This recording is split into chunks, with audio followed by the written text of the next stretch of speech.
Uh, People out there, do you all hear me?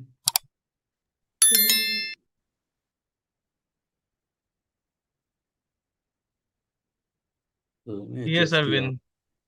let me adjust the audio.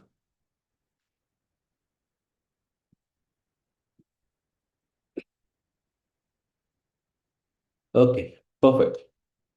I hope do you also see my screen as well.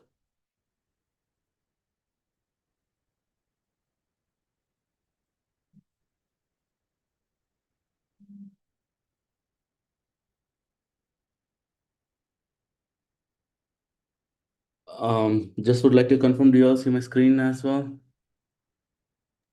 Yes, Arvind.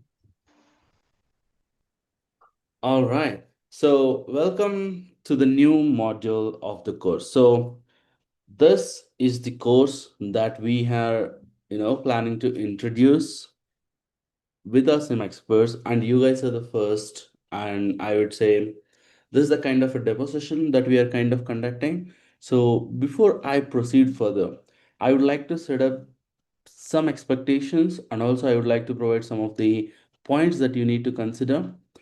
So when it comes to the artificial intelligence, which I'm going to kind of cover, it'll be only purely from the cyber security standpoint, right? So I'll try to cover, or I'll try to touch base some of the basics of artificial intelligence.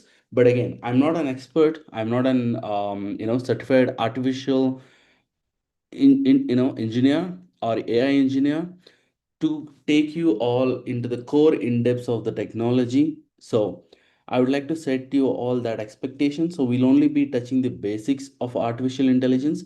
So if at all you are interested to, understand more in-depth concepts of AI and the foundation of AI and what are the different core concepts that we have for the AI, then you have multiple available tutorials, you have multiple available articles, you have a number of YouTube videos out there, so you can just go through them. So but I'll try to create a kind of a basic experience. I'll try to create some basic outline for you all, like what actually an artificial intelligence is, and then how, what kind of impact that would actually create in the cybersecurity domain or the environment.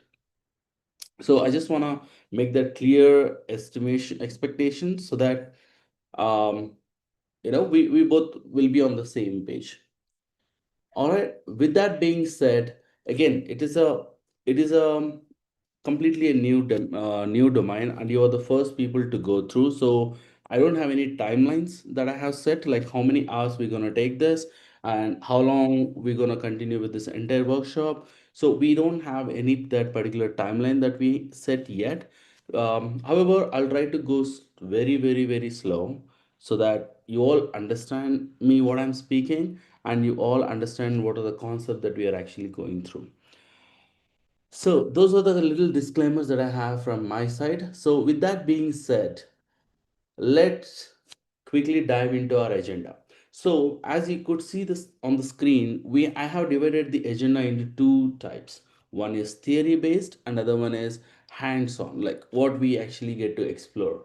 So again, I'll try to cover the basics of artificial intelligence, like what they are, what are the key components of it. I mean, basically, I'll try to explain what the artificial intelligence is, and then I'll speak about some of its history and the key milestones, and then I'll also speak about real world applications of AI in human life, and that followed by the role of AI in the cyber security. Either it can be on the offensive side, it also can be on the defensive side. And again, when I said AI, will be mostly speaking or mostly spending our hands on the generative AI. Like what is generative AI? I'll be going through it in some time. So we'll be speaking about more on it on the generative AI, and that is a, I mean, ChatGPT is one of the known and reliable, one of the open source generative AI that we have. So we'll try to explore more our practice, or we'll try to do some of the use cases based on the ChatGPT, and then we'll also look into some of the responsible use policy of AI. It's like we got the access to AI. It doesn't mean that we had to. I mean, from the cybersecurity standpoint, We'll try to see some of the responsible use of our AI that we need to extend. And after that, we'll try to perform some hands-on experience for log analysis. How can we build our Splunk searches, and how we can actually better use Chat GPT for malware investigation, threat intelligence, for phishing email analysis, incident response, and finally, the most important thing, how can you use Chat GPT for interview preparation as well as for enhancing your resume. So these are some of the core concepts that we are actually targeting to fulfill or deliver through this particular workshop. So with that being said, I mean that is what our agenda is for now. So as we keep going, or based on the feedback that you all give, we might change this particular agenda of this particular workshop. All right, with that being said, let me dive into something called as artificial intelligence. So I want you to mute all your, unmute your mics. Maybe you guys can tell me, like, what do you think an AI is? When artificial intelligence is a keyword that comes into your mind, what actually you think about it? Because people are everywhere speaking about AI. It's like artificial intelligence, next big thing. It's a boom. It's like gonna take over all our jobs. It's like it's a very big thing that is coming, or that is currently we are living on. So what actually something that comes into your mind when we say artificial intelligence? Use the simple layman language. Don't get too much technical. Just simple layman. Okay, what do you understand? What an artificial intelligence is? Don't just read out something that is on the slide. I'm still yet to make those effects, so please don't read those. Don't read out those sentences that I have already written. Just give me your opinion on it. What do you think about it? Based on Automation. Yeah, let's go one by one.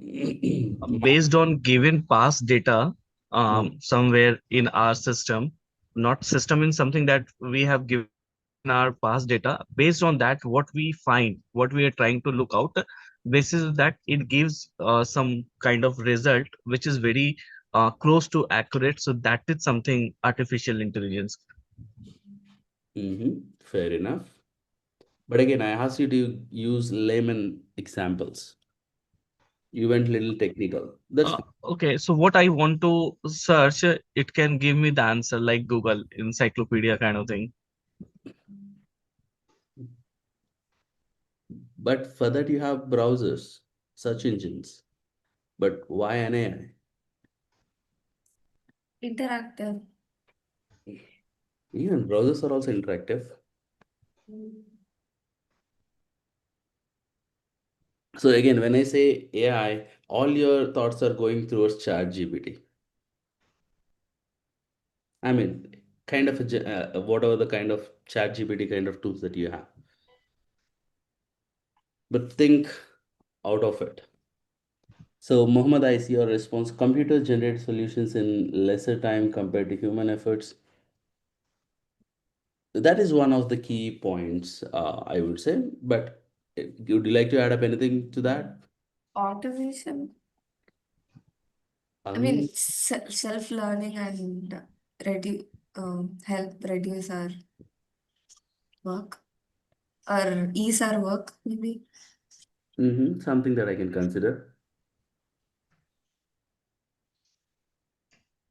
Okay, imagine I'll try to give you some. Okay, everyone thought machine can't think like human, but AI can do that. You can do it. And Naveen, I see your response. Command-based intelligent tool. Again, command-based intelligent tool is something not, I don't think. Okay, let's try to explore it, because if it is a command based, then it's like we are instructing what it to do. So that is like already the computer is already doing it, but that's not what something we want as an AI. That is something already there from the past, right? So let me give my opinion. So let me give you some simple example. Um, a coffee machine in your house. Let's say you all have coffee machines in your house or in your office, and whenever you go to it, what do you do? Let's take a simple coffee machine in your office. like let's say we have three people, Shruti, Manav, and Muhammad. Okay. So these are the three people in the office. So what do you, and you are going through the breakout and you have a coffee machine. What do you do there?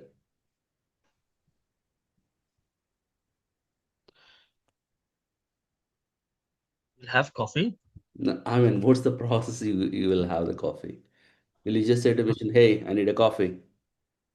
No, actually, I'll go there in Uh-huh. the coffee vending machine. There are the option that what coffee you want to use it, and Right. once you click it, after that they will give you some milk, and after that they will put your pour coffee, that the coffee that I have asked. But you forgot the main important thing. You had to choose what kind of coffee you need. Yes, I said like on a vending machine over there, it has an option where you need to click. So once you Oh, will click, okay. yes, Yeah, you want. that's it. And now, let's say Shruti wants a coffee.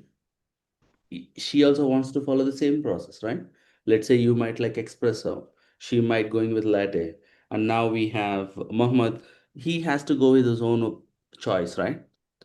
Now, it is a machine which is designed to fulfill our needs. Like Mano need espresso, Shruti need latte, and Muhammad need cappuccino, right? So it is already programmed that we just need to go and select what we need. That is what the machine is, right? Now, let me tell you something. So whenever you enter in front of the machine, let's say your coffee machine recognizes you as Mana. Okay. And based on your past history, let's say from last 6 months, every day morning you used to take only espresso, and evening, let's say you take latte or something. Let's say in the mornings you regularly have a habit of taking what do you call this, espresso. Now imagine once you are in front of the machine, it identifies your, it recognizes your face and it understands that okay, it's Mana, and it says, hey, would you like to have your regular option espresso now? And you just say yes, and it'll get you the coffee.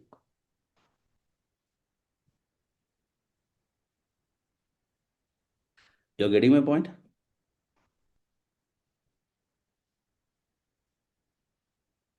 Guys, are you able to understand what I'm actually saying? Yes, Arvind. Yes. So here we had two scenarios. One is Mano entering into the breakout and getting onto the coffee vending machine, and he's choosing what he would like to have for that particular moment.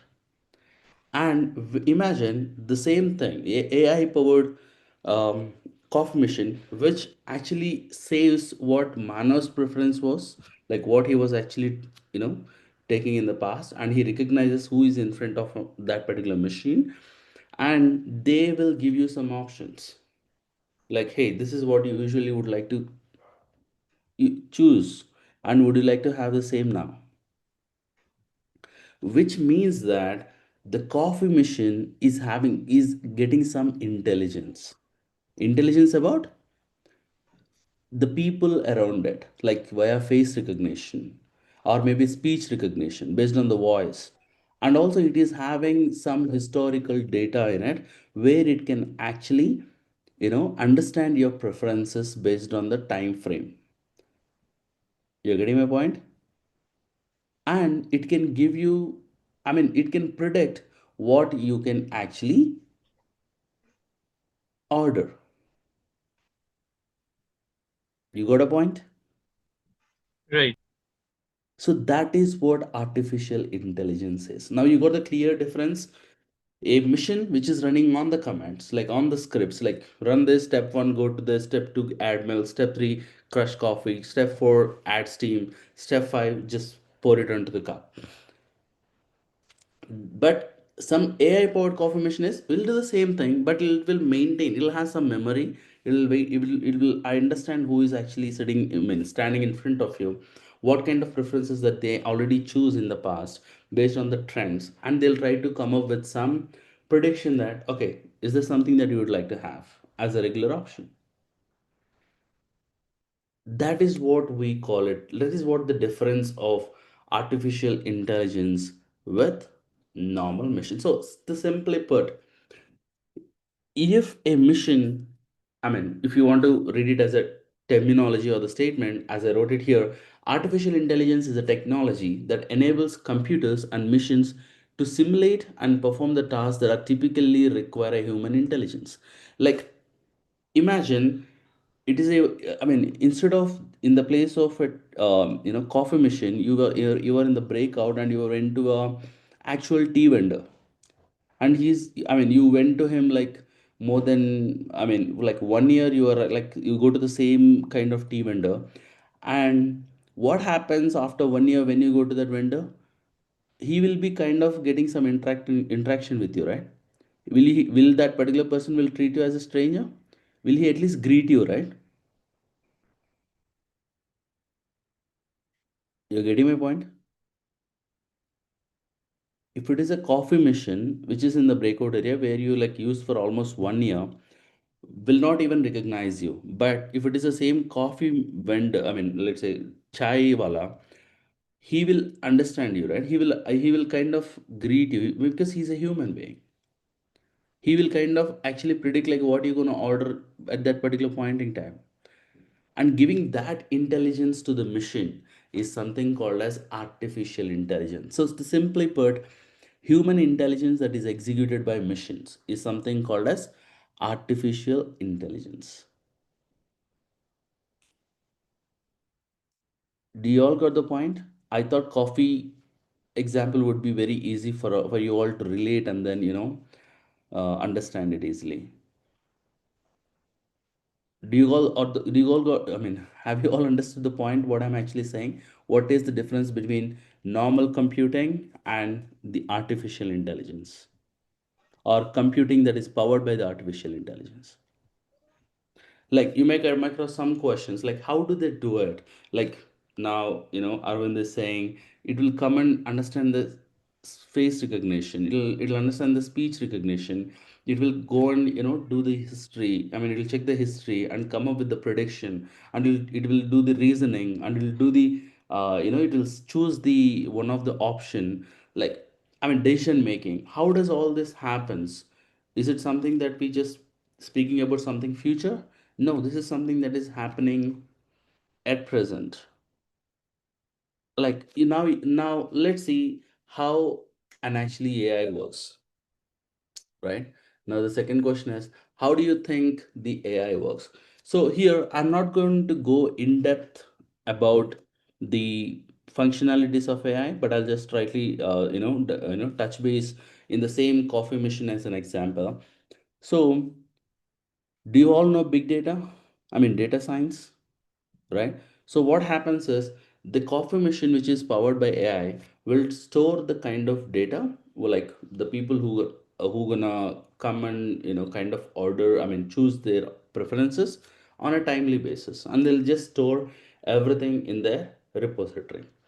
Now, there is something called as have you guys know this term? I mean, this something called as deep learning, a technology, or maybe a model they call it as deep learning, which identifies the people, like image recognition, voice recognition. So that is what something called as deep learning. So maybe I can just show you this particular image. So you see here, so artificial intelligence is something that is using some of the modules, which is machine learning, deep learning, and then it also have large language models. They call it LLMs.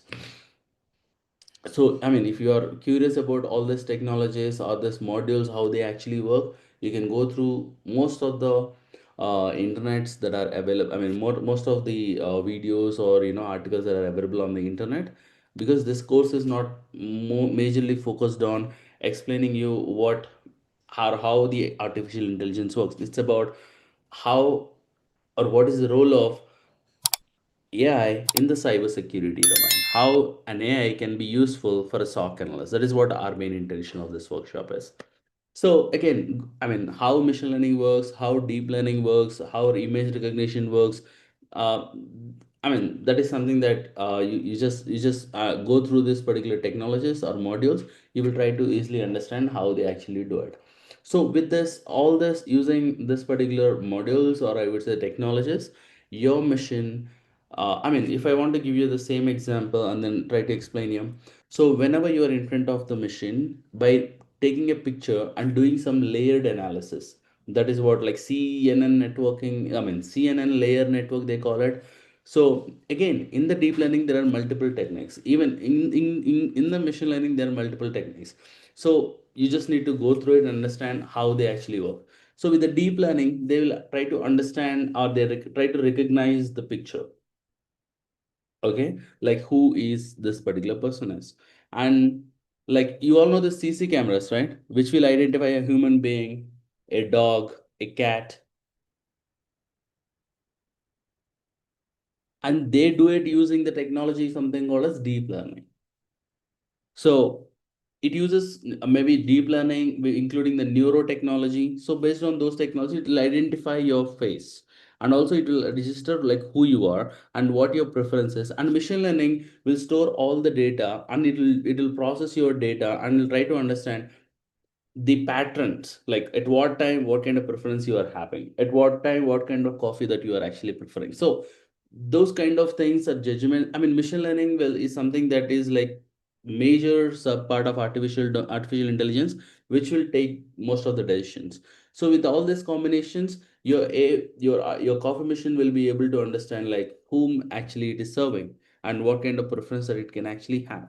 It can actually speak back to you, based on, I mean, he'll just call it, it can call you by the name and can just communicate with you like an actual person. It can, like, it'll say once it identifies it, the person who is in front of this Mano, it will say, hey Mano, how is your day? I mean, you can see in the smart cars, right? Once you enter into it, it will, once you turn it on, it'll talk to you, it'll say your name, it'll say like where do you would like to go, all those things.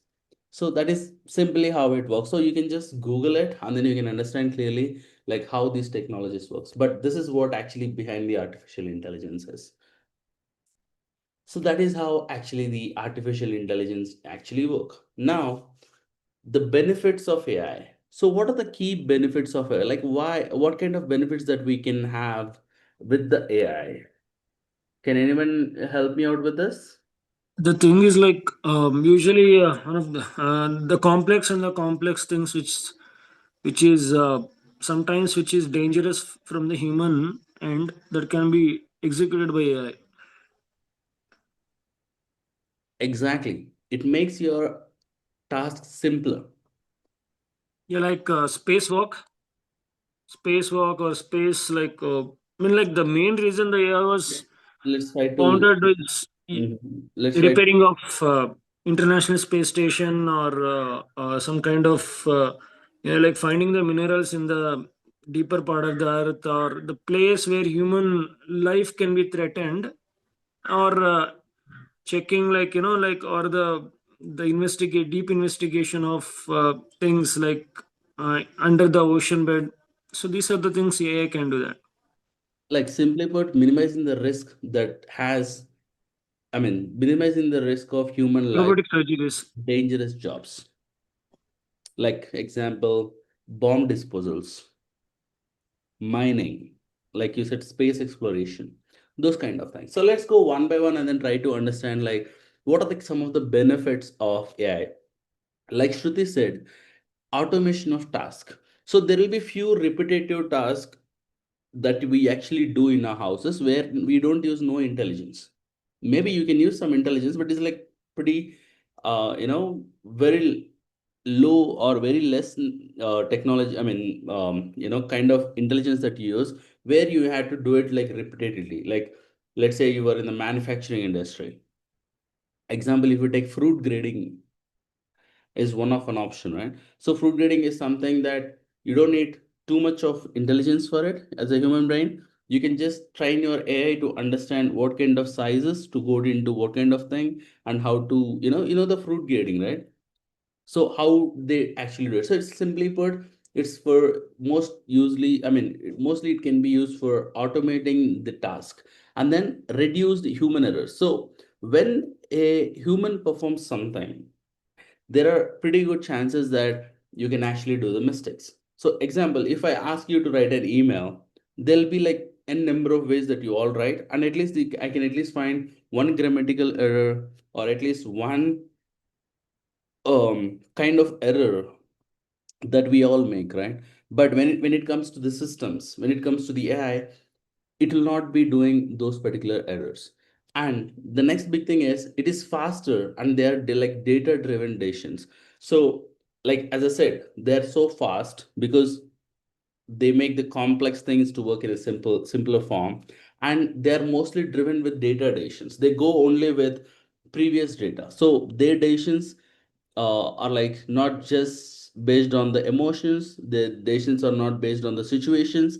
Their decisions are based on data driven, so their focus or whatever the outcome of that particular thing will be realistic. And availability 24 cross 7, again they are machines. They don't need any sleep, they don't need any rest, they can just work 24 cross 7. And like we don't work around the clock, humans, but AI will definitely work 24 cross 7. And next is enhance the customer experience. So with the kind of scripted and understanding, you know, all the users experience and having something, it will definitely like example, if you take chat box of particular organization, they try to improve your satisfaction of, for like, now you may have seen this particular change in the technology. If you want to connect to the customer care, you don't directly speak to an agent, you don't directly talk to an agent or human chat box. You first interact with the um, chat boxes which are AI powered, which can assist you with some of the basic informations, which will, I mean, which are like already feeded, which are like already, like example, if you take travel as an example, or if you take your mobile provider as example, like what are the new packages, what is your current package, what is the current outstanding balance, what is your current bill. So these are something, they are tasks which can usually performed by a scripted kind of things, right? So those AI powered virtual assistants will try to give you some personalized responses. Like we all know, when the chat GPT 4 or 3 was out and Grook was out, we all kind of saw a very good attrition or attention from the market. The kind of responses that they gave, they're like overwhelming. So those kind of experience. And minimizing the risk, like Ashwin said, minimizing the risk of human that are especially in the dangerous jobs. Like example, I said bomb disposal, space exploration, mining, where human safety is compromised, right? So in those situations, we can actually use these robots powered by AI, which can actually do the same thing for you. And second and third one is, I mean, the last one is cost saving. That is cost saving with improved efficiency, 24 cross availability obviously makes this particular AI more beneficial for the human being. All right. I mean, these are some of the benefits of AI, and again, there are a number of benefits of AI that you can actually find out. So just try to go through it and then try to understand it. But these are like key kind of benefits that actually we kind of I mean, they're the notable benefits, or I would say major benefits of AI. So if you want me to repeat, I would say automation of tasks, reduced human errors, faster and data driven decisions, 24 cross 7 availability, enhanced customer experience, minimizing the risk in dangerous jobs, and third one is cost saving. So these are the different kind of benefits which are like major. Now, the important question comes, will cybersecurity jobs replaced by AI? I think surprisingly, or I think it's a coincidence. I mean, what do you call this? Coincidence? Shulab posted an article or a LinkedIn page in the group yesterday. Yes.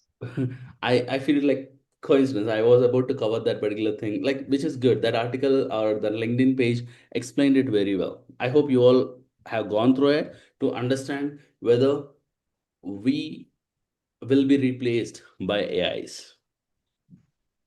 I mean, I will not address this particular question right now. We will be addressing this question at the end of our entire workshop. But to answer your question, to answer this question, will cybersecurity jobs replaced by AI? Straight answer is no. And why? How? We'll just see as we keep going. All right. Those were the some of the key. These are some of the basics of artificial intelligence that you all wanted to know. So before we go further, I would like to go further back. Is it something AI is the something that came up or surfaced all of a sudden in 2020s? Or is it something that has been in the buzz right now? So let's try to get to his roots, history, foundations, whatever you call it as, and try to see from where this particular AI thing has started. So it's like evolution of AI, or I can call it as history of AI. So as you could see here, I try to give a simple chart which will explain you, the complete diagram. The complete history of AI. Again, as you could see here, artificial intelligence is first something that was introduced or something that people started thinking about it almost 7 decades back. Do you believe that? Yes. In 1950, first attempt was in 1950 by IBM. IBM? Yes, IBM was the first company who started getting into AI in 1950s. I think that is 1960s. 1960s maybe. Let's get more into it, okay, and try to understand what it is. So 1956 or 1950s is the first thing that happened for the artificial intelligence. That's where the people started thinking about artificial intelligence. This is not something new, okay. This is not something that suddenly surfaced. The people, this is something that is already there in the minds from almost like 7 decades. And it took like 70 years to reach to us where we are currently at this point. So as you could see here, some of the key milestone in 1956 is first where, we just got introduced to the artificial intelligence and we started thinking about it. And then in 1997, we had a key achievement, which is machine learning. So with the machine learning, we got to, understand more about the artificial intelligence. Like we started exploring the actual power of the artificial intelligence via machine learning. And with 2010, with the introducing of the technology called deep learning, with the neural networks has improved a lot. It's here like machine learning help you to process and understand what you actually want. And here in 2010s with the deep learning, they identify, the kind of recognition, the kind of identification, they added some extra things, and that is what actually made the actual AI. And now in 2020, we are currently in the era of generative AI, which is, it is generative. So if you understand here, in 1990, machine learning is something that only understood based on our previous or, past. And deep learning kind of recognized us and tried to give us what actually we need. Like we ask a question and we'll give you a response back based on our preferences or something. But when it comes to 2020, it is like a content creator. If you want an image, you don't want to draw anything, just tell it, just give it a quick prompt. It will just tell you what actually it'll just give you what you need, right? So that is what the generative AI is. So don't worry, I'll speak more about this particular changes as we keep going. Now I would like to make you all think, like, is artificial intelligence is actually something that started in only 1950, or do we have any references in the past? Yes, in the interval of 10 to 12 years, it has started and got stopped due to the certain things. So it was happening in interval like 1950 was the first, then 1960s, then 1970s, then Mhm. 1980s. Is So there it anything, I'm saying anything in the, I mean, before 1950, is there any references about AI, No. artificial intelligence? Let's try to explore that. So I'm going to take you back to some of the AIs that are on the books. I mean, there are some of the AIs that we have seen in our mythology, and some of the AIs that we are like first seen, like first read about it. So let's try to explore them, and then we'll just continue into the history. How many of you know the story of Talos?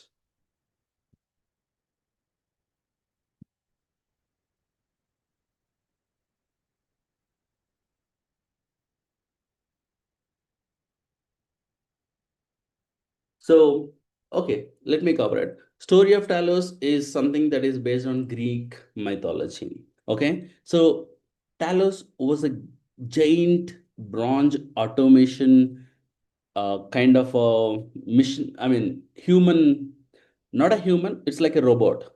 It's a giant bronze robot that is made, I mean, in the Greek, I mean, this is something that is there on the books. Again, I'm not telling this is real. This is something that is there on the books. As per the Greek mythology, there was an island which is called Crete, okay, which uh, was more prone to be exported by the invaders and all those things. So they want to protect their island.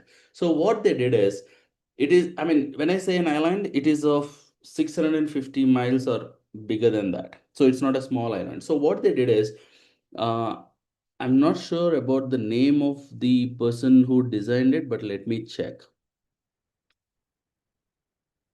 Like we have Vishwakarma in our mythology, right? In the Greek mythology, there is one person who is very good at, I mean, who is well known for the, yeah, Hippocrates is something, I mean, he is known for Greek god of blacksmiths. He is known for his like metallurgy kind of thing. So what he did is, to protect their island, he created a giant bronze robot that you can see on the screen. I mean, something it might look like that. So they created that giant robot, and they gave some intelligence in the form of, power, magical power, so which is from the sun. And they poured within this particular metal bronze thing, which will run it as a like energy or the powerhouse for this particular um, Talos or a particular robot. So what actually it does is, it will circle, or it will just keep rotating or roaming around the island like 3 times a day. Imagine the size of this particular robot. The island, which is having a circumference of 660, 600 plus miles, and it is going to circle that particular, or it's going to march that particular island 3 times a day. So just imagine the size of that particular mission. So that was a giant mission created, and they believe the kind of they call it like ichor. It's a fluid which is a life-giving fluid. They call it as I don't know if it is how to explain it, like kind of a lava thing, right? So it's a life-giving. That's a magical power that is given to this particular mission, which can actually behave like a human being. So what it actually does is, it will roam around all this particular island. Whenever it see any ship coming in, it will just crush that particular ship. So what happens is, whenever it is going to get into the war, whenever it is about to get into the fight, its body used to get so hot. Its body gets so heated. You know what happens, right? When the metals gets heated, it used to crush with that particular heat, uh, food or whatever the, I mean, part of its body, it's gonna crush those particular boards, and it's gonna protect that particular entire island. So this has been very trustworthy. It has been performing its duties without any issues. So it's like created a robot which can think like a human. It can identify who is actually the predator. Who it again, during this particular marching, or during this particular entire activity, it does not used to harm any of the people who belong to that island. You're getting my getting it? I mean, you're getting my point. It is a robot which is given some intelligence in the form of magical life-giving liquid which is in it. It will identify who are the people that he need to protect, and it will identify the people whom he need to actually defeat or kill. So it has that particular intelligence. And if you are interested, you can just go through the YouTube videos. I can share some references. There are some good videos which speaks about it. And finally, you can also see how this particular giant robot was mimicked by Madonna. I think that was the name of a lady, which understood the vulnerability or the weak point in this particular entire big robot kind of structure. So there is one screw which I mean, bolt or a screw which they just they lose it, and the entire liquid goes off. That will kill the entire or make this entire robot inactive. So that is one of the Greeks mythological story which was there in the books, which the world has first came across something called as an AI robot, which was seen in the first in the history or in the mythology. It was in the literature, I would say, something that has the references of an artificial intelligence, like human-like thinking behavior. You got the point, right? It is the same machine. It has got some form of intelligence which can actually, coordinate. I mean, which can identify the people of your island. It try to mingle more with it. It try to get adapted to your human emotions. It will understand each and every emotion of your people, and it will also understand who is coming as a predator and who is coming to attack you, and he will be the defender for you. So that was actually the story of Talos. I don't know if I tried to put it in a better way, or if I made you to picturize it well, but if you are interested, you can just go through some of the YouTube videos, AI generated videos, which will explain more about it. So it is one of the known AI robot that we have ever seen. I think that as per the mythology, this is the story that was from 700 and BC or something.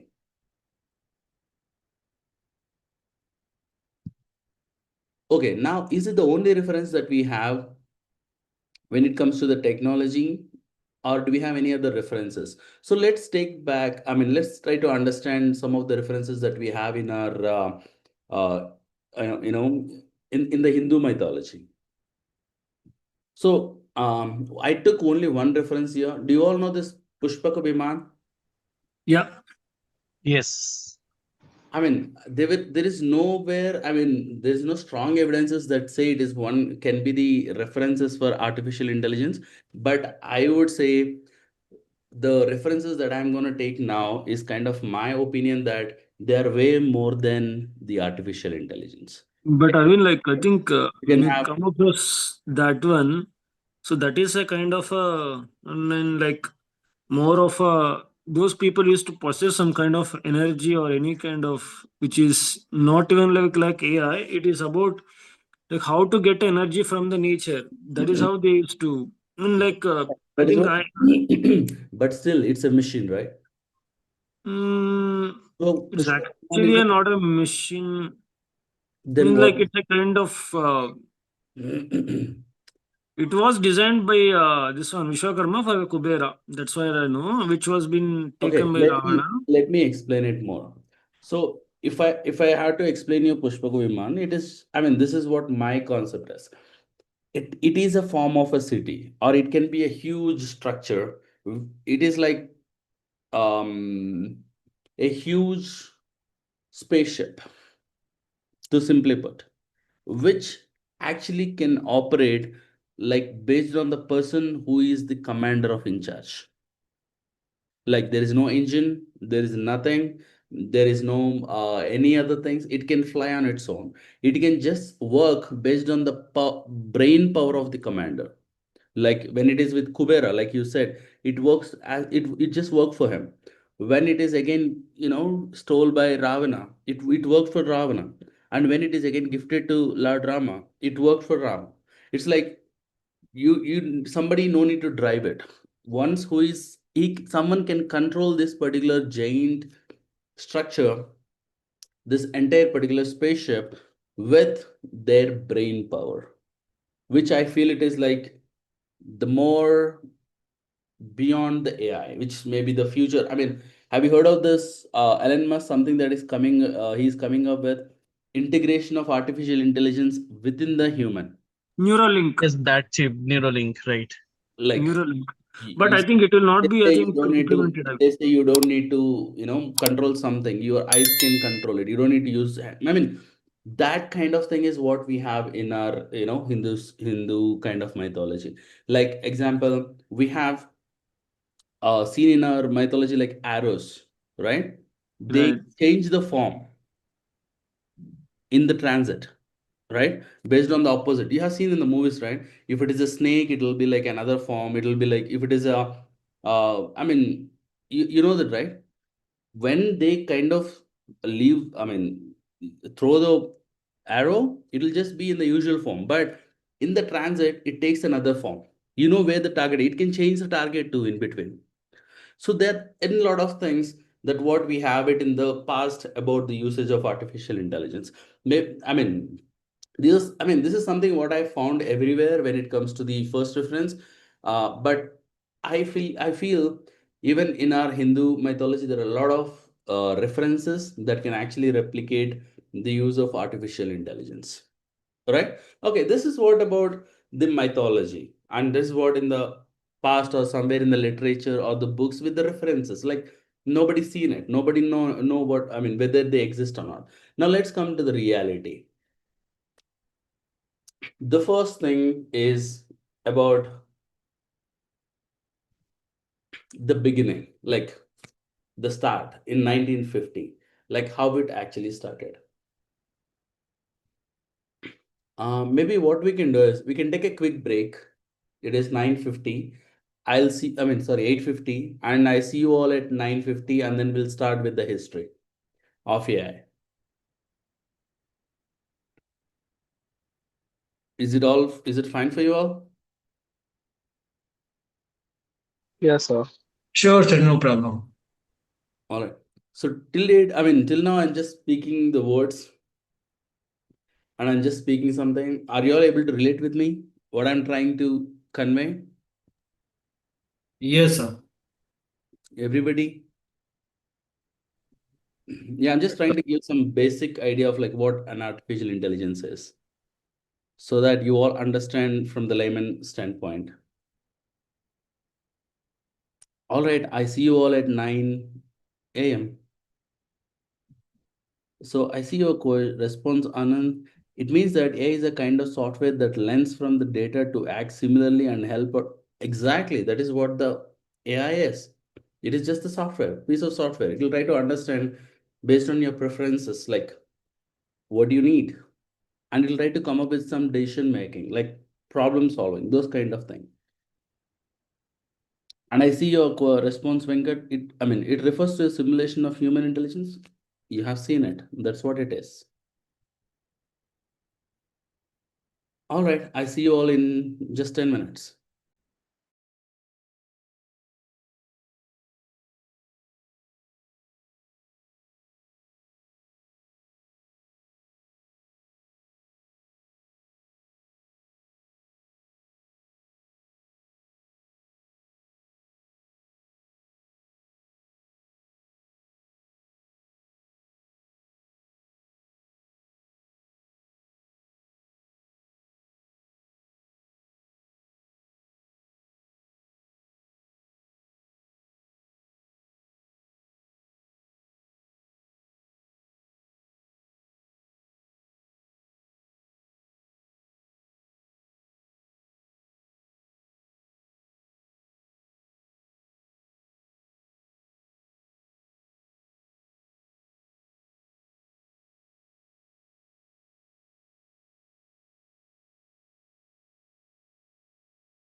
All right, everybody. Hope you all are back.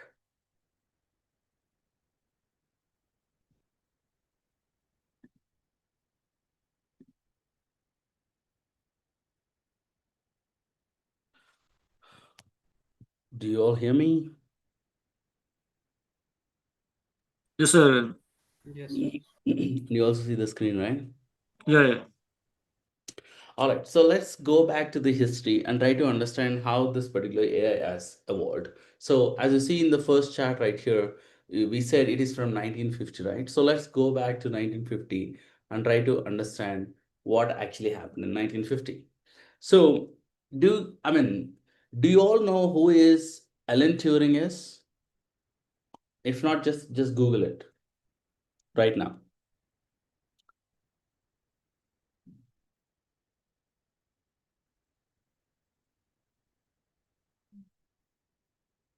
Or maybe you can also search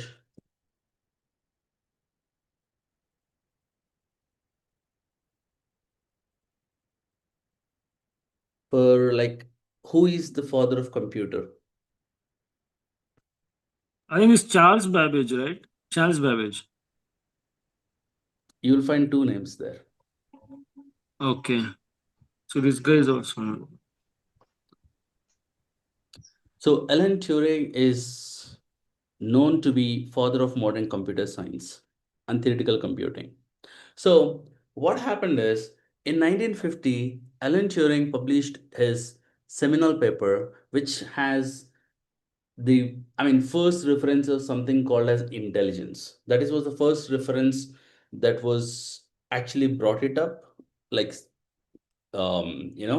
something that somebody started speaking about intelligence. So he published a paper, Computing Machinery and Intelligence, where he just proposed a test that he created. So the test is something named as imitation game. So he created a game because the main question that he has, or something, he created a test to define something called, can machines think? This was the question that he got, and he wanted to find the answer, and for finding the responses he created a game that is called as imitation game. That was the first ever introduction of AI, so far for the existing, as per the existing records.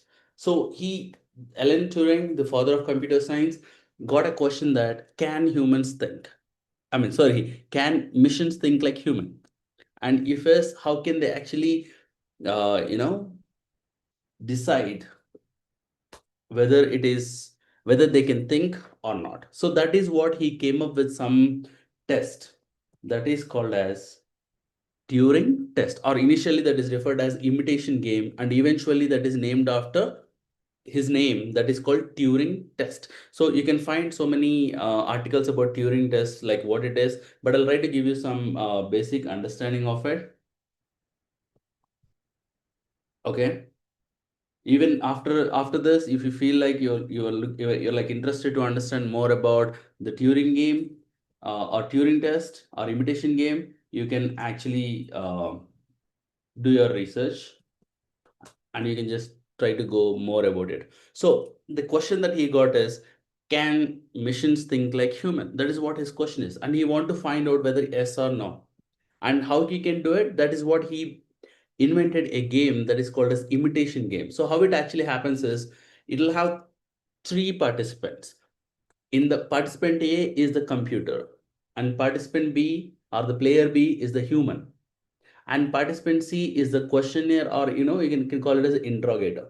So what interrogator will do is, he'll be like blindfolded, or he will not know who is this person is talking to, whether he is talking to player A or player B. If it is a player A, is it a computer or a human being? If it is like B is a human being or a computer, he doesn't know. He's just a jet sitting in isolated place. All three of like isolated. Nobody has interaction with three players. Okay. So computer, he what kind of the interrogator, what he'll do is, he will ask some questions, he will put up some questions to the computer, which are based on the psychology, like based on the habits, based on the history, based on the human life based on the physiology. So like a number of things. There are certain set of questions that they decided to ask to a computer. So what interrogator will do is he'll put these questions to the computer and also to the human responder. Like this particular person doesn't know whom he is talking to. Okay, he will receive the responses back, right, from the computer and also from the human. So if the interrogator will fail to identify what is the response from the computer and what is the response from the human, then they pass this test. You're getting my point? If this particular interrogator, if fails to identify the difference between the responses and he is unable to distinguish which response is shared by human, which response is shared by computer, then the question for his answer is yes, computers can think like human. That is what the Turing test is. That is what he first kind of created, that particular imitation game. Now you got what why it is referred as imitation game. So that is one of the first references that we have in 1950 for first test of, I mean, first term or first question of like, can machines think? Can they have some intelligence like human? That is was the first existence of the intelligence for a machine has come up onto the, I mean, on surfaced onto the world. Now, what I want to do is, can you all search for something called as who is the father of artificial intelligence?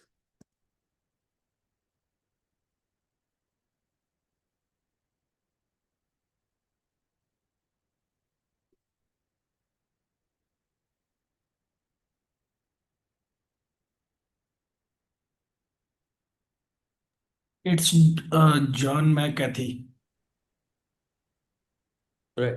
So it's John McCarthy, right? But why not this particular Alan Turing? Because he's the one first who actually thought humans can, I mean, can machines think? And that's what, but again, they haven't, I mean, because in this particular evolution they just tested it.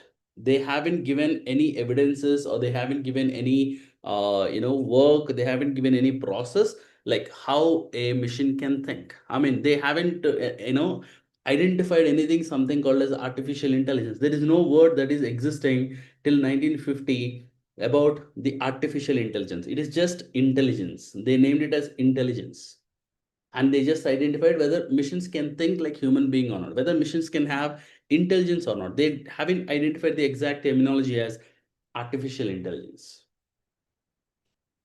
You're getting my point? Now, when did this particular artificial intelligence come into the existence? Like where did this particular thing happen? And that's where we have to go back into 1956. So here, this one is something that is tested in 1950, and now we have something called as in 1956. Even if you don't believe, people are still using this Turing test to see whether your AI is successful or not. So this is, I mean, especially this is used for the chat boxes. They still use this particular test to improve the efficiency. Now 1956, there is a notable remark on the AI. Maybe this is the first evidence of artificial intelligence that coined, or something that somebody used a terminology called artificial intelligence. So Dartmouth conference, it is one of the conference that is led in um, you know uh, in one of the college during the summer project, which is like government funded. There were like this group of people that you see right here.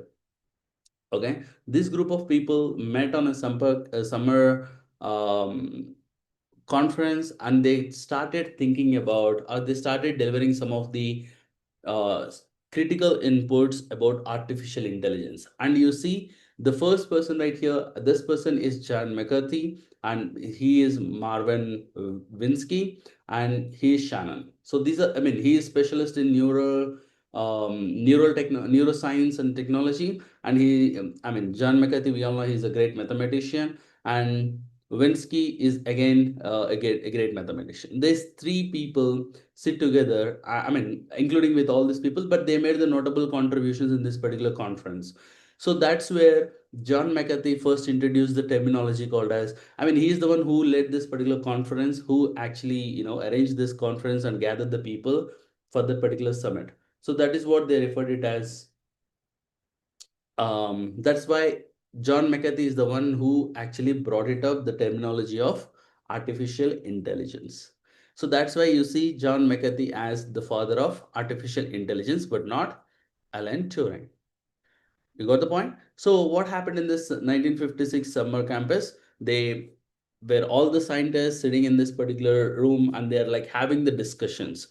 How an human think, how this particular artificial intelligence can be more evident. I mean, they started thinking about all those possibilities, all those things about this particular artificial intelligence, and that particular conference had made a significant or a remarkable difference in the on the concept of AI, and everybody started looking more into it, and then they started putting into some of the tests whether that can be possible or not.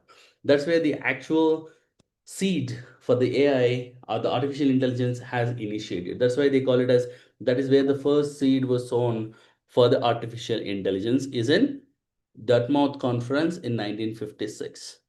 And now, again, if you come back, I mean, after the 1956 conference, they started working together and try to create some of the artificial intelligence. And that's where they developed something called as ELISA as a chat box in 1966. Anybody know what this ELISA is?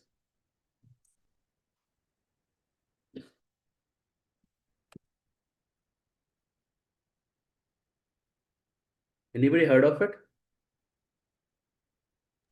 No, Arvind. No. Okay. It's So, so ELISA, I mean, the first kind of AI that people started interacting with, and the first terminology or technology they used is natural language processing. I mean, NLP they call it as. So that is the first kind of AI that focused on, like, how can we understand what human is saying? How can we understand their emotions? And how can a computer respond back to the user as if it is a human being? So that is what the first introduction of natural language processing was, something that was, it is like just giving you a human like conversations, human like emotions, that will give you out. So they created a chat box which is named after ELISA, and mostly the ELISA was given with some of the scripts related to the doctor. So I mean, as you see here, I named it as the AI that fooled the entire world. So what happened is they introduced this particular chat box as physiotherapist. So they said there is another person who is sitting behind, and the physiotherapist is gonna respond back to your questions. And everybody started trying out, and everybody believed that was the actual doctor or a physiotherapist who is responding to their queries. But in reality, that is a predefined script. That is what something they achieved with natural language processing. Now, how it actually worked, like you see here, users say, I feel sad. Then Elisa tried to respond, why do you feel sad? Like, it's like how an human interact with another human, those kind of conversation. And now you see, on the other snippet, you see a user gives, I'm worried about my job. And Elisa like, what does your job mean to you? So it's like not like a computer generated response, it's like human, like person who is sitting on the other side is a human being. And how do they actually respond? Those kind of understanding was given, those kind of responses were generated which kind of mimics the human.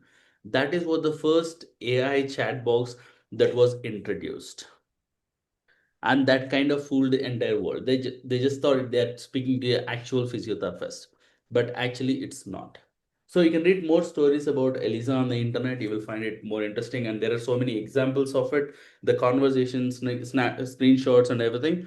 You can just go through it. So that is the first evidence of, or the first usage of the technology called as natural language processing, because missions speak in a different language. They go with digital binaries and all the things, and we human use different language. So they brought it up some language called as natural language, which is a language where we both can speak just like a human being. That is what currently all our chat boxes are doing, right? So that is what something a key milestone when it comes to the artificial intelligence. The next the next milestone that happened is, now here you see, until 1966, with the kind of technology we have, we try to understand and respond back to the user. It's like you ask the question, I give the response, like just like a human being, right? It is like processing your response in a natural language. It's like speaking like a human. That is what that particular milestone is. The next milestone is, have you guys heard of this? I mean, most of you who are from the computer science background, they can understand what is expert system is, how it actually works. All right. So again, expert system is again the something that actually works with the knowledge bases. It's like not you're speaking to a predefined script which are already there. But the thing is, the kind of input that you give, there will be some interference machine which will try to understand what you're actually saying, and it will try to do some decision making. Like example, the actual example that we have is in 1980, the actual rise of expert system has begun, and mykin is one of the application that they developed, and it is something that they referred as virtual doctor. So what you have to do in mykin is, you just have to give your symptoms, like how you, I mean, mostly these scripts are based on the medical science. Even the Elisa is also based on the medical science. Even mykin is related to the medical science. That is the first AI that we have seen in the on the medicine side. So here what happens is, um, you will give the symptoms to the AI, like this is what I am feeling, this is what it is. So what it is, with the based of knowledge base that it already have in the from the past, like the whosoever expert the already feed the system with the kind of symptoms that you say, it gonna understand what kind of I mean what kind of thing that you are going through. It gonna detect, it gonna diagnose you and then tell you what are the kind of antibiotics or something that you have to use to get your infection cured. So that was the first virtual doctor AI with the help of expert system they started using in 1980.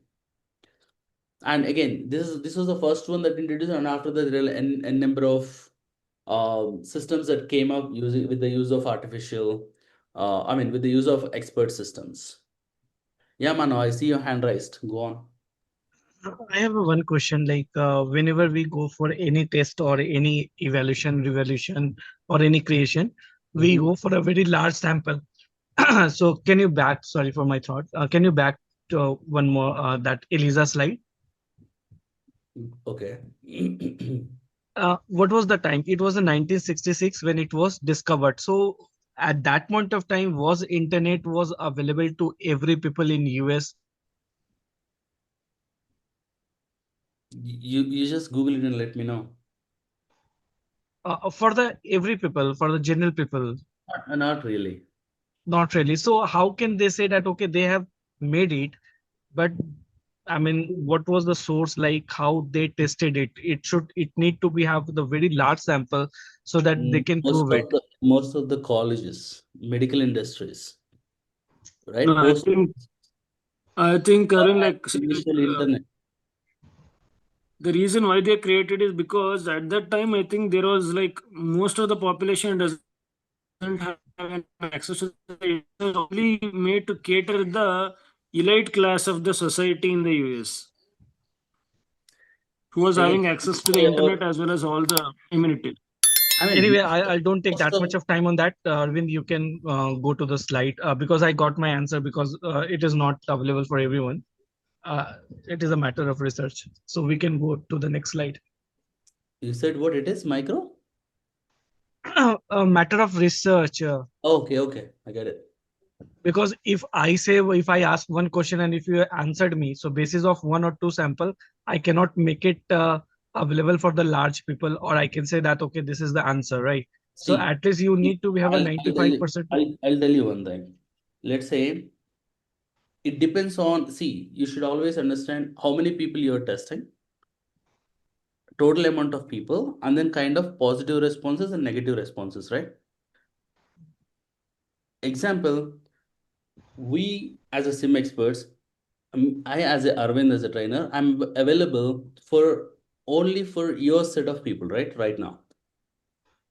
Or I'm currently available for the people who are currently joined in this particular session live. You're getting my point? Like Right. 41 people.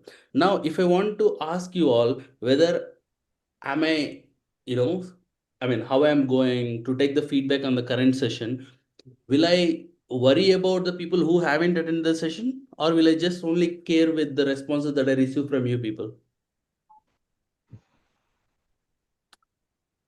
You're getting my point?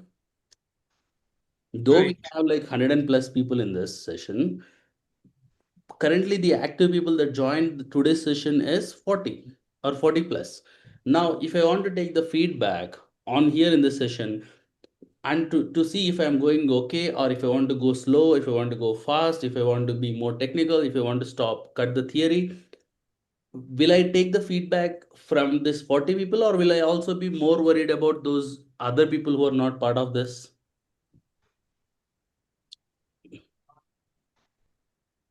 Mostly I'll go with this 40 people response from this 40 people, right? Because you are interacting with me. You have actually, going through it currently. So basically what I mean to say is, with the kind of people that had access to the internet, with the kind of people that can access that particular data, they kind of tried it out, and that's what they actually came up with. You got the point? Right. So same. I mean, again, if you see the Elisa kind of thing, we in our generation, I think the first chat box that I ever interacted was. Do you all know this something called as Cortana? Windows Cortana? No idea. Windows Cortana.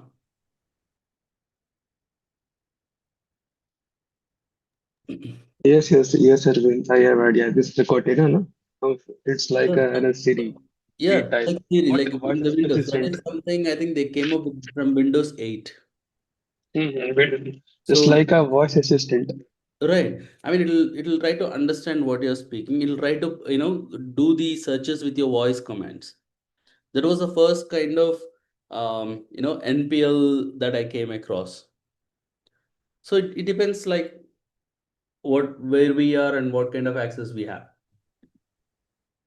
Okay, any questions on this, Mano? Expert systems? And again, I'm not going in depth. I don't want to go in depth about these things because again, as I said, I'm not an AI expert. I'm not an AI engineer. I'm trying to give you some basic idea, like how that evolved. And again, if you are interested, you can do your own research and start learning more into it. So here, the core thing that I see here in this particular slide, I can give you one of the keyword is natural language processing, which is NLP. So you can go more research about NLP and see how it actually works. And then here the other option, other technology that we got introduced is expert systems. So try to explore more about expert system and see how they actually work, and try to try to explore about Mykin and Elisa, and try to see how they actually work. How that particular thing was. So that's you just have to do your own research, and you have to come up with your own understanding of this particular thing. So I'm here to give you basic understanding about this particular thing. You got the point? Again, if you ask me to now explain me expert systems, I can't. It is not needed for this workshop as well. I hope I'm making some sense here.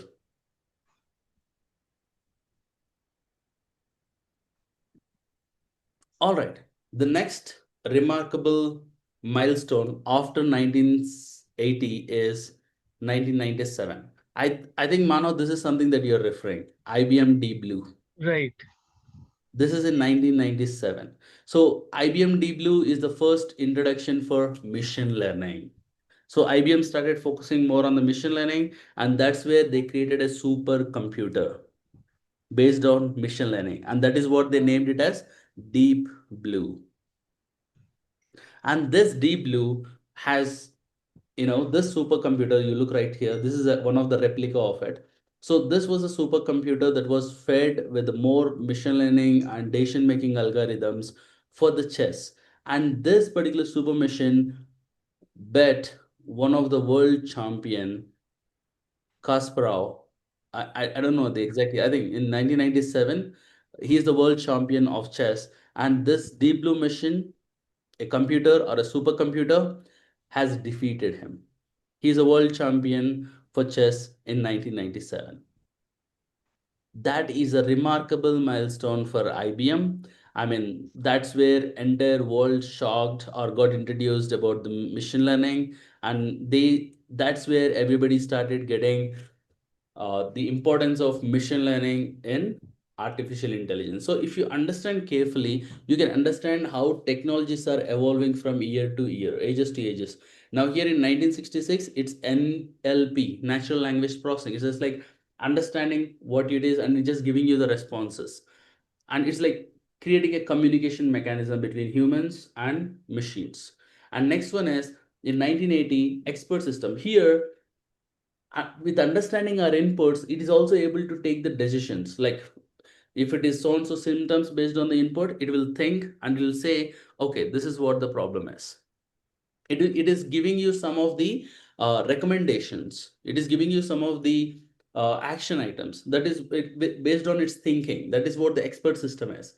And next we have is machine learning. So here, this is the best example. It is thinking and it is being real time and it is able to predict the next step. And it is just able to think more than a human. That is what the machine learning got introduced. That is what in 1997. That is one of the key milestone.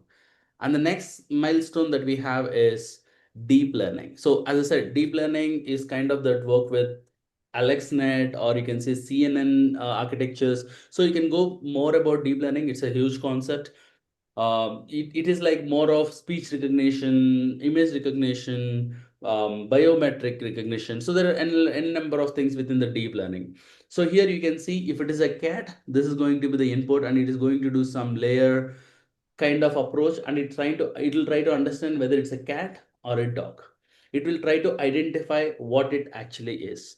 So that's where in 2012 we started seeing about what actually, I mean, you started seeing that computer recognize the images. I think I remember in 2015 I used something called as Google Photos. I hope people are around the same age. I mean, in 2015, who used the Google Photos or something? Um, if you search for some item like car, or maybe Google image search is something that came around the same age. I mean, same in the same year, I believe, in the same 2010s, I believe. So that's where the more of a image recognition kind of thing has evolved with deep learning. Even when this Alexa was introduced, any idea? 2018, I think 2018, I believe.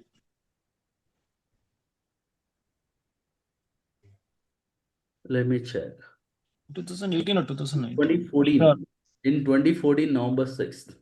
Oh, Is the first that Alexa was introduced. Amazon Alexa was introduced to the world. That is one of the based on. I mean, this is again, it uses the deep learning with, but it is through speech recognition.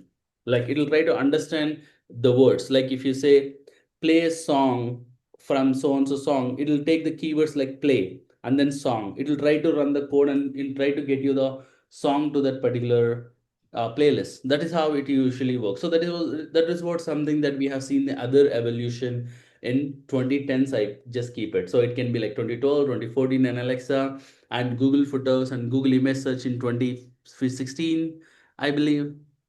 That is somewhere in this era. And that's where this image recognition, voice recognition, face recognition, even Apple Face.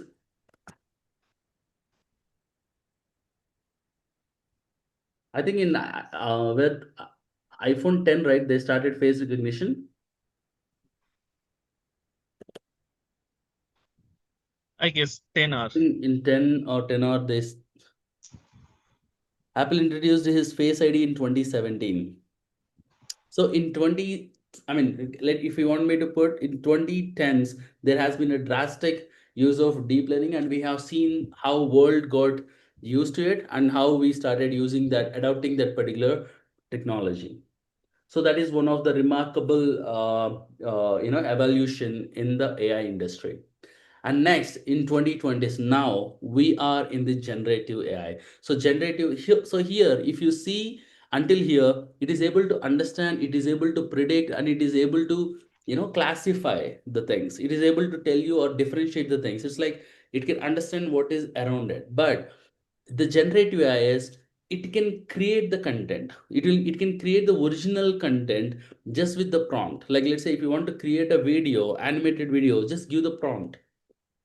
If you want to create some audio kind of thing, just take some audio and then give some prompt. It'll give you some kind of audio track for entire song or whatever you need. So it's like now the kind of AI that we are in is generative AI. So now you all know the chat GPT, right? Chat GPT is one of the best example. Chat GPT 3 that got introduced in 2020. So what this GPT means? Anyone thought of it? What is chat and then GPT?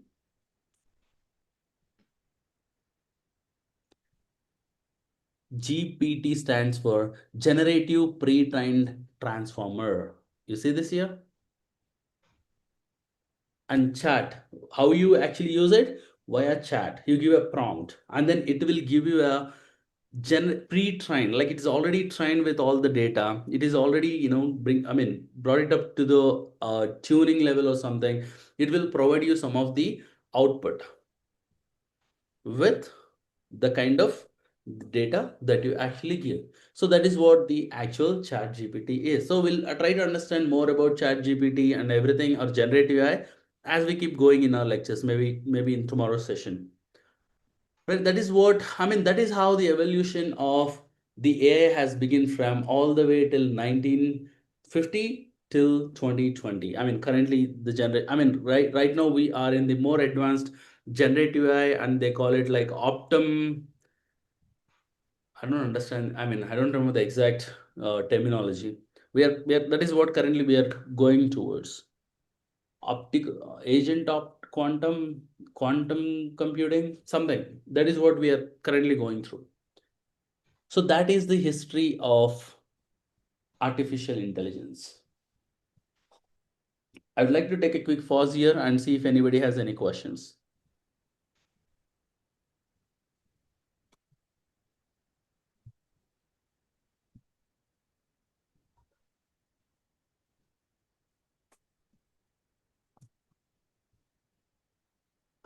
No questions? That's interesting. All right. So Now, like on mhm. what basis actually it has been designed? I mean, see, there are so many instances actually. See, the when you start going towards its the internally, the main reason of this is to make things. I mean, the complex things to make it simpler. That means which is very much challenging from a human perspective. But actually, was there any kind of document or any kind of complaints was not signed? Like, because it started taking the people job, so no one started getting against this. I mean, just little curious because like space exploration or mining activity or anything which is dangerous for the human life, this was actually designed. Okay. But nowadays it has Okay. started taking I got the I got your question. So let me give you a simple example. Let's go back to the ancient era and try to understand how agriculture used to work. Okay. Um, what is the first, in the agriculture, I don't know the exact word that is used for. We plow, right? We plow the field or ground before we seed something. What it is called as? plower, I think. Okay, so if you see that particular thing, how they used to do it, it's based on the manual power, right? Based on the manual, I mean, people used to use instruments and then they try to do that particular path or whatever the activities that are related. And slowly then we moved on to depending on animals, like cows, right? And thereafter we came up with the tractors. So now during this evolution from a human operated tools to the tractor, that is an advancement, right? So again, with the tractor there is so many risks, pollution. It can actually, if some, it can hit, or if it goes out of control, it can kill people.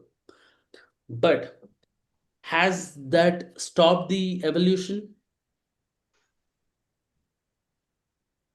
Now imagine your life as as a farmer without tractor. Will it be It's easy? difficult, yeah, but again, like it was actually helping him.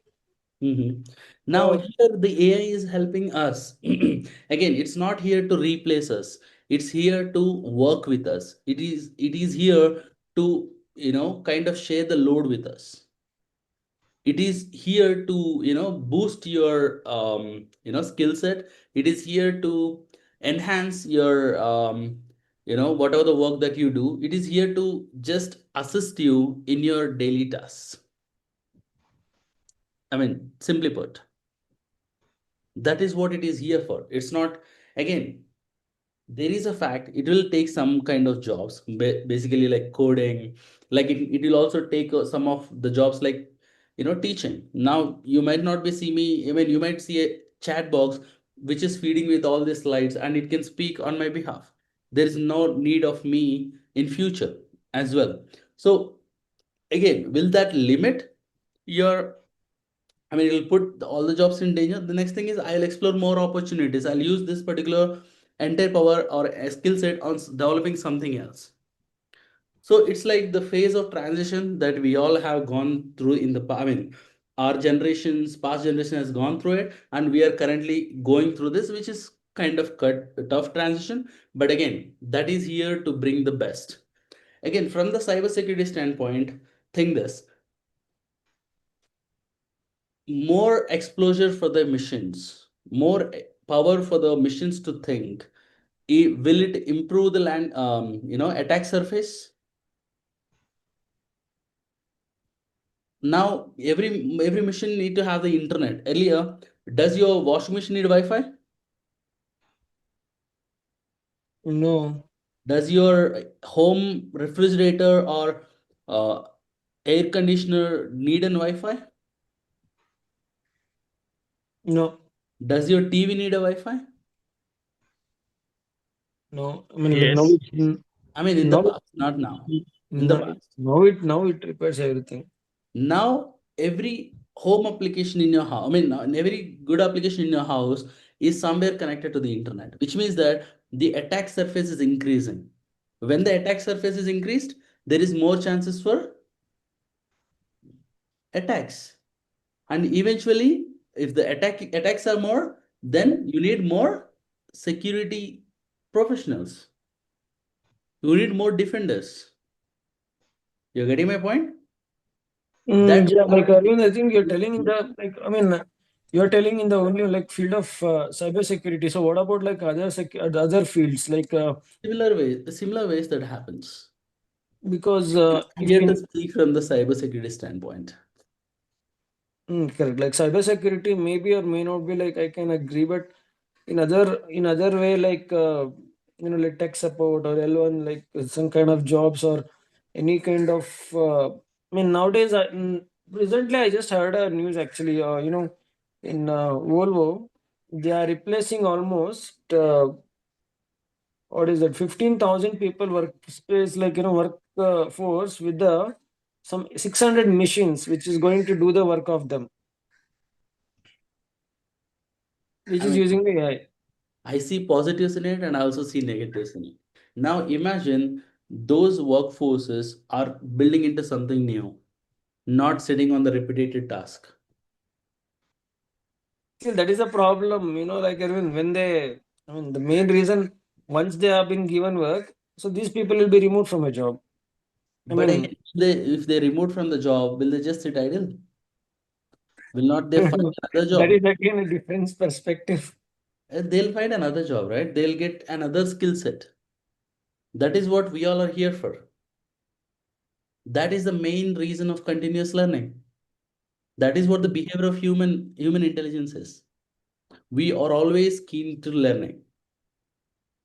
Yeah, Again, I think. debatable question, Ashwin. Let's not take it here. We can Yeah, this is very difficult. connect it offline because again, it is always a debatable point whether you need to have an AI or not. I But just want to understand, like, 20% we all see the positive sides of it. But again, from the cybersecurity standpoint, will it is going to replace your jobs? I would say it is going to increase more jobs. It's going to create a requirement for the more jobs for the cybersecurity in future. I just gave you a scenario how it actually happens as well. All right, now that is about the history. Now let's try to understand some of the base, I mean, some of the types of artificial intelligence, like based on their operations, they're actually divided into two types, type 1 and type 2, based on the functions and based on the capabilities, or based on the operation and then based on the capabilities that you can actually say. Now here, let's try to understand about type 1. Something we I need to start with is narrow AI. So what do you mean by narrow? Small. I mean, AI is like narrow AI is nothing but weak AI. So the AIs which are defined to create one particular task, they only designed to do one particular task. Like example, you have Alexa. So I mean, if people may get offended if I say Alexa is a weak AI, but again, that is a fact. So if I ask AI to play the songs and to tell the news, if I tell it something that is in the defined database of Amazon Alexa, it will respond to me back. You're right. If I ask something to do, like example, let's say if I ask it in my if it has something that is like beyond its capability, will it be able to do? Like if I ask Alexa to create an let's say to create a new song based on your emotion, and then will it create a new song?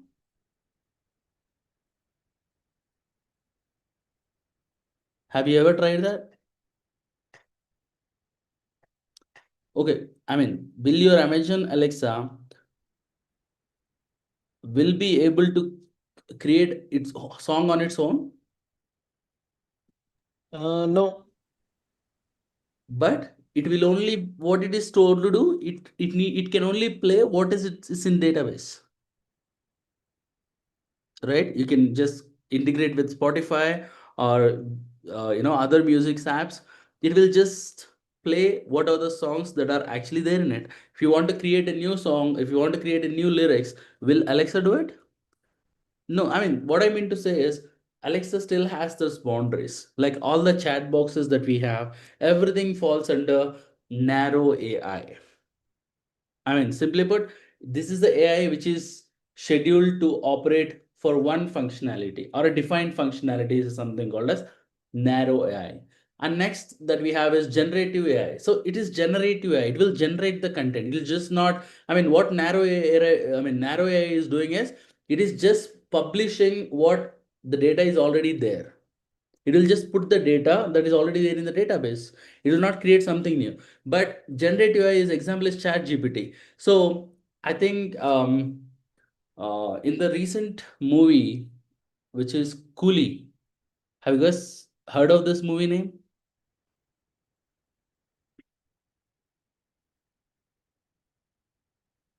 Govinda film. No, no, no. Then Movie, a new one, I guess, movie with actor Coolie, from the South Karan, India. right? It's Rajnikant is the main lead actor. And do you guys know the music director for it? Anirudh. Anirudh. So in the interview, he said there are some lyrics that he took from the AI. He said he he got stuck somewhere in the lyrics, and he gave the lyrics to ChatGPT, and it asked him to help with the other lyrics. He said it helped, and he also took the input and then he put it in the music. That is another example of generative AI. And again, all the AI videos, I mean, again, Mahabharata, if you understand Mahabharata, how the recent videos are being made, you just give the script, it will create the, animation based on how I mean, it is like now visualization is made easy. With generative AI, now we all are able to understand Mahabharata much better. You getting my point? With very less cost effective.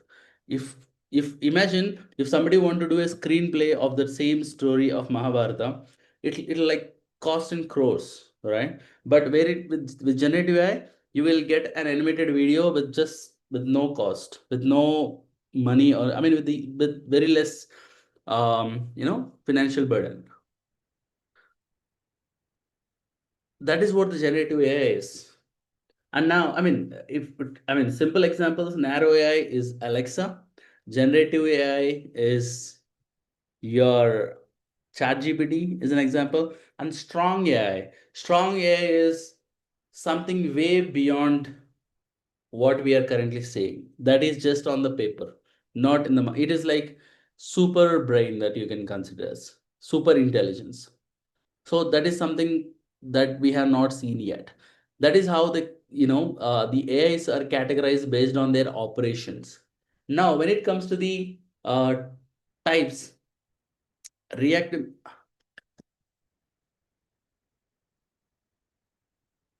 Okay, let me pull up something for this to explain.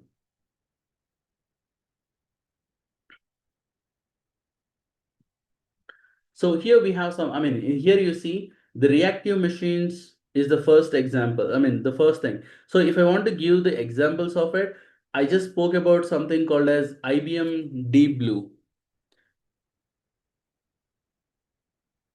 Like with the kind of,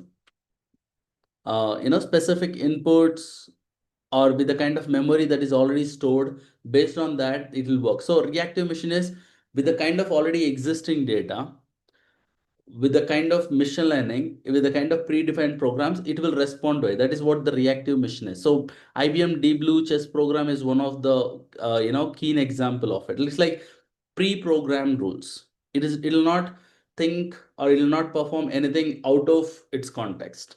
It is like all about, you need to have a rule to work for it. And next we have is limited memory. Limited memory AI is something that it will, based on your past experience, like based on the behavioral experience, like example, the self-driving cars, like limited memory. It will just think about that particular, duration, and it will just see what are there, like based on the computation, it will see what is there on the road, and based on that, it will take the decision. Like example, let's say you have a road, one is, very clean and without not, I mean, it's a freeway and you don't have any traffic on it, and you have another way which has traffic. Now your smart car with that particular data has to take the decision what I mean, which path that it should take, just like thinking like a human being. That is what we call it as limited memory. So next we have is theory of mind. That is something, it is still under development, which is, kind of replicating the human emotions, like mental states. It is like it's going to interact with you like very naturally, and it's also going to understand your emotions, just like Elisa kind of thing, right? It'll try to, be an actual friend. So do you all heard of something called as a robot, AI robot, Sophia? If I remember, it's Sophia. Yes, it's Sophia. So that is one of the examples for theory of mind that we have at present. And next is self-awareness. This is something that is only in theory we have right now. It is like self-conscious. It is just like human, like more powerful than human. It is conscious about itself. It is capable of taking its own decisions. It's capable of, doing its own future developments. It is capable of doing its own self-learning, developing itself. It's like how we develop our thinking a natural system. Like the same way, the future AI, like self-awareness AI, is something more capable of doing its, I mean, doing the things on its own. Okay, let me give you quick examples of it. So based on the operations, narrow AI, they're only for specific operations.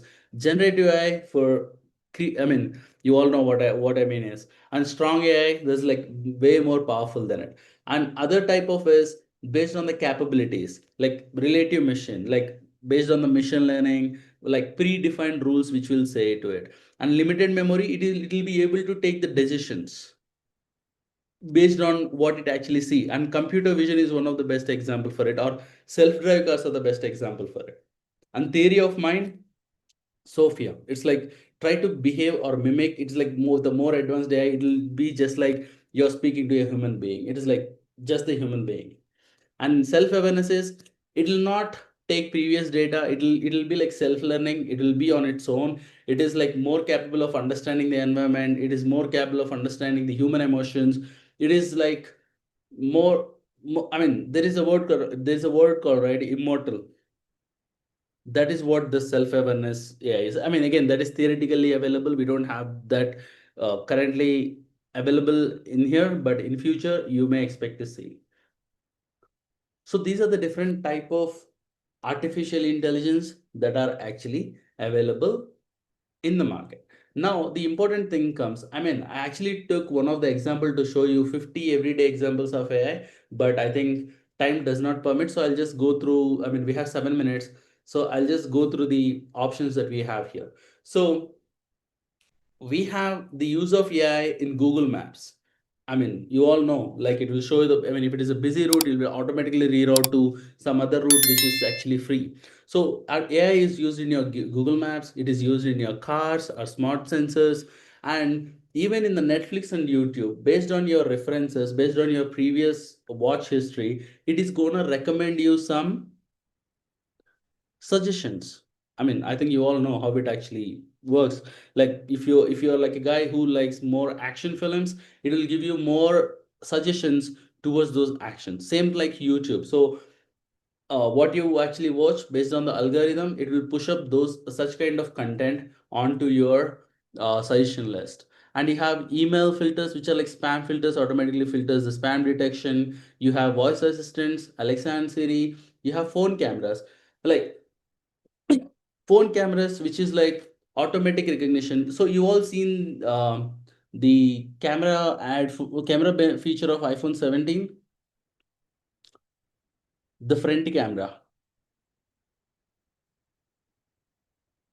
It will automatically adjust the landscape, camera landscape, and the width of the photo based on the number of people in the frame. Have you guys seen that feature?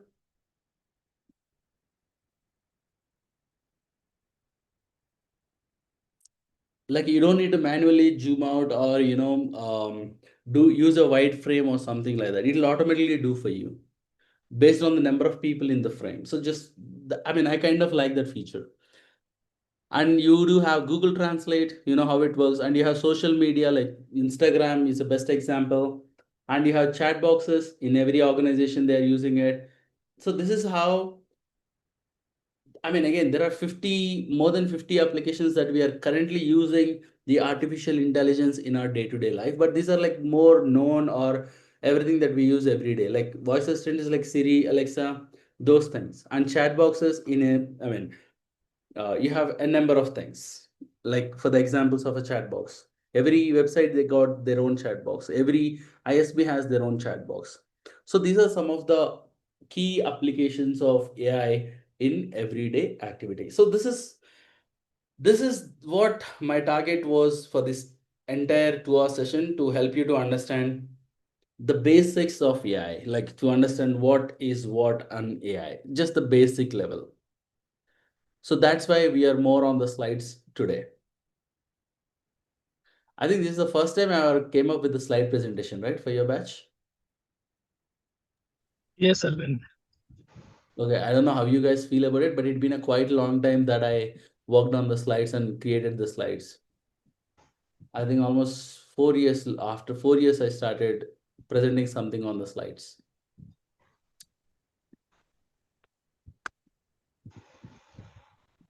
All right, that is about the basics of AI.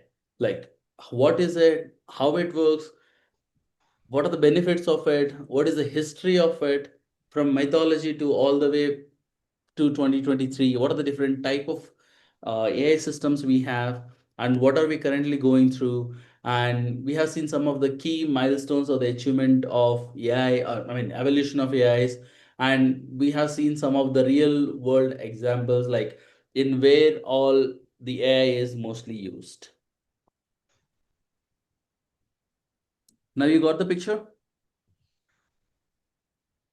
I mean, somehow, I mean, you got some basic now what an actually an artificial intelligence is.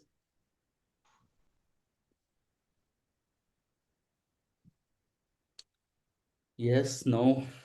Yes, Arvind, yes. I need your feedbacks, people, because this is the first session that we are like a pilot phase that we are going through. So I want all your inputs to, come up with more effective, I mean, upgrade this content so that it is delivered in a way that that will be helpful for you all. So, I mean, again, this is 2 hour session. We just spoke about some theory. I know I went very, very slow. This is something that can be covered within 1 hour, but I took like 2 hours. So that is one of the feedback that I have for myself. Like I went very slow.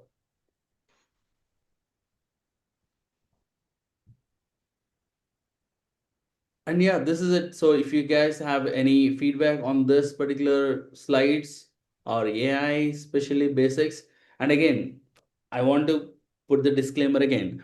I'm not here to explain you the actual operation of AI. I'm not here to explain you the back end of the AI. I'm not an AI engineer. I'm not an AI specialist. I'm here to explain you basics of AI and then help you to understand more about how, as a user, you can use generative AI for your cybersecurity operations. As a SOC analyst, how you use the AI. That is what our main target of this entire workshop is. So always focus on our target, not AI. I mean, understanding AI is, I mean, mastering AI is something not our intention of this workshop. Am I clear on the expectations? Yes, sir. Yes, sir. Yes, Arvind. Perfect. With that being said, we are right on the clock. If nobody has any questions, I see you all tomorrow. Yeah, but Just not all. But the thing is, like Arvind, like you told, okay, that actually, you say that it's going to increase, but I just see that many people are using this as an AI. But again, like, are they really just checking out like how they are actually performing or how it is doing? I mean, it's out of the debate. But my concern is, it doesn't give a human touch actually. that is what something in the pipeline. Don't worry. Self-awareness, yes, It's there already. they're in the pipeline. Okay. Is there any kill switch for this? Everything? You should reach out to Trump for that. Because if that area comes to that area, I mean, like you said, self-awareness. Obviously, there'll be some sort of control. Because But I like that is why everybody comes with the responsible use policy of AI. It doesn't mean that it's available. And I mean, again, Ashwin, what are the questions that you have is something that entire world has. It's not just you and me. Entire world has yeah, the same questions. Even I has the same questions. So I can't answer to that. I hope you understand. yeah, I got your point. But the thing is, like my clear way is they Mm-hmm. created it for a to help the human, but they are doing it for the other purpose actually. That is what I'm saying. It is debatable. Yeah, correct. I neither agree with you. I neither disagree with you. That is debatable. It depends from the perspective where you are in, from where you are actually seeing it. Correct. That I got it. Like Just like and you also another thing, like like I'll tell imagine, you. imagine, imagine the war that just happened between, right? I mean, Operation Sindhu. I was about to say that word. I don't know how come you told this. I was about to say that word actually. 90% of the war that happened is with the automation, right? Yeah, it's No 400. human involved. Imagine the same level of war without drones, without any other things, without those air missiles, without BrahMos. Imagine that. How many people might lose their lives? Correct. That is the best part, like where you are going to So implement it the AI. depends from way that you think. Now, what do you think from the army perspective? People may lose the life, so you feel like okay, that is best application. Me as an entrepreneur, what I'll think is, I need somebody to work to do my job for a lesser cost and more effectively, and I employ an AI. I go and integrate an AI. Then hiring a people like example HR. What they usually do, Okay. that's what there's something that AI can actually replace. Again, I don't directly say they are doing nothing. They are there to do something. But again, when it comes to the logical thinking and something, that is something easily. I mean, if you ask me what is the job that is replaceable for the AI easily is, first thing is, I mean, second most job is the HRs.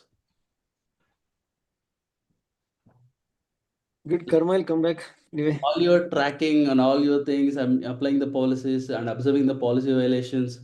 Every system can monitor it. Not a In human light, in business. lighter way, I think Arvind, I'm just saying that when you said that it's going to come for them, so for the all the sins they have, they used to do salary negotiation with all the people and making, everyone's salary down. So AI will take their job in coming days, karma. Again, see, AI, they don't work like all alone. AI Okay. powered by human. I mean, Okay. AI controlled by human. At the end of the day, human is the ultimate power. See, Hope so. Alexa can do everything, but who has to give the commands? Nowadays, this Alexa Your is acting as self-drive if like, car, your self-drive car can drive, but who has to start the engine? yeah. You got the point. Okay. Anyway, I mean, I'm having something like I think I don't know what to say, but I think in coming days, Okay, let's something is going to go. happen very soon. But Like it okay, may be now controlled by someone. I see a question like Sumit have a question. What is the role of GPU in AI? I mean, to process more, I mean, to do all this power, to do all this activities, we need more power, right? The system need more power, and that's where GPUs are mostly used. Again, you just need to have to research yourself.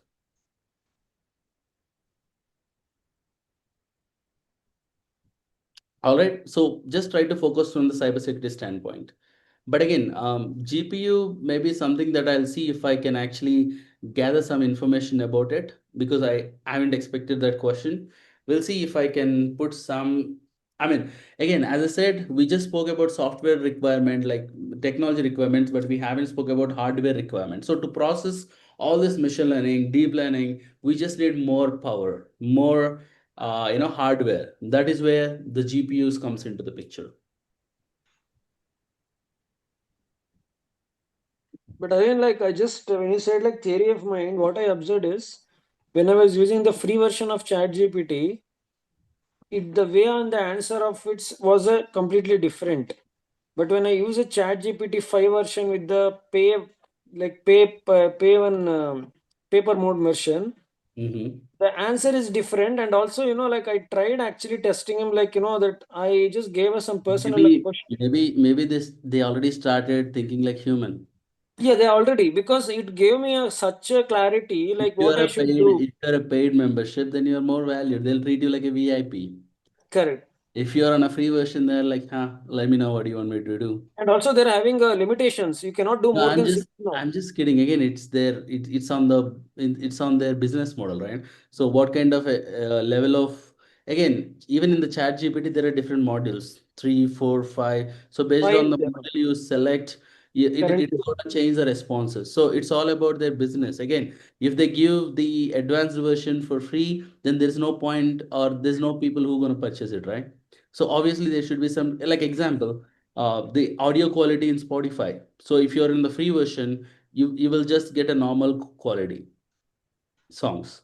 If you Look, purchase the licensed, or if you get the membership, premium membership, then you will get a more enhanced version, or you will understand there is some sound quality difference in the premium version.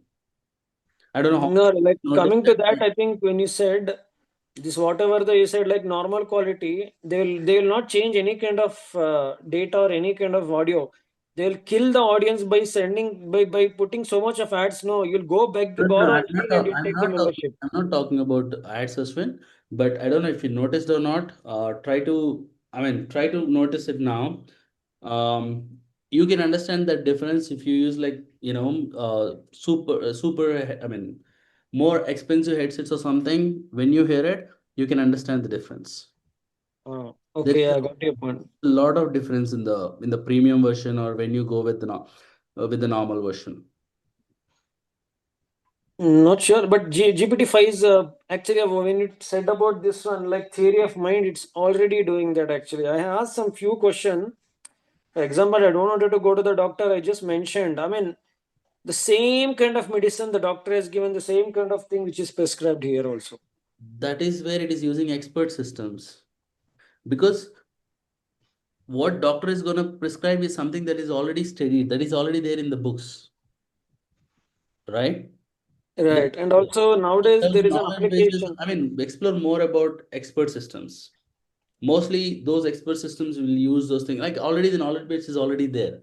It will just fetch it and then put you the list of medicine. See, anywhere on this India. I mean, if I consider India as an example, you go to any Medicare and if you ask for a tablet or a medicine for fever, what is the first thing they're gonna give you? Dollar 650. No, Paracetamol. paracetamol, Dollar 650. Solo, they're Yeah, like, both are like it's a parent common. and child companies. So if you go anywhere on this India, that is the first thing that you see. And if you go for a headache, if you go for stomach ache, you're gonna get the same medicine. But vendors Okay. will be different, but the chemical composition is going to be the same. You got the point? Yeah, I got it. So that's what it is. I mean, the basic, they're like basic. They're gonna give you the same things. And I think like Arvind, like Apple has introduced one application. I don't know whether how many people will know. It's called Stress Watch actually. So the normal free version again, there's nothing. When you're going to take a premium version, which I'm having, I mean, like like the worst part, like the shocking part is it give me data about how much hour I'm Uh, sleeping, what is okay, the heart rate, everything. 100%. Even now they came up with the headphones. They have that monitoring and everything. I mean, you need not to have only the Apple Watch to for your. I mean, I think AirPods 3 is something they came up with the more benefit. I mean, more advanced features. Even heart rate is now kind of measured with the earphones. Earphones. Yeah, Oh. just try to explore those technologies. We are still way lagging behind. So just try to explore more. So get more yourself in, interacted with AI. Don't feel it as different thing. Don't feel it as something that is for the future, or that is something for the next generation. Don't think the AI is current. It is in current. It's not the future. We are currently going through it. Try to understand each and every put your curiosity into something to understand how they actually works. Like is it using like C, C++ You will or definitely like more Python? connected. You will definitely more connected. It uses Python, it uses a number of things. You just need to research. I mean, they are the languages it uses. Like, they uses Python, Anaconda. There's some RC. I don't know. There is another language as well. All right, I'm running late. I Sure, can sure. I Definitely. no. See you all tomorrow. Bye, everybody.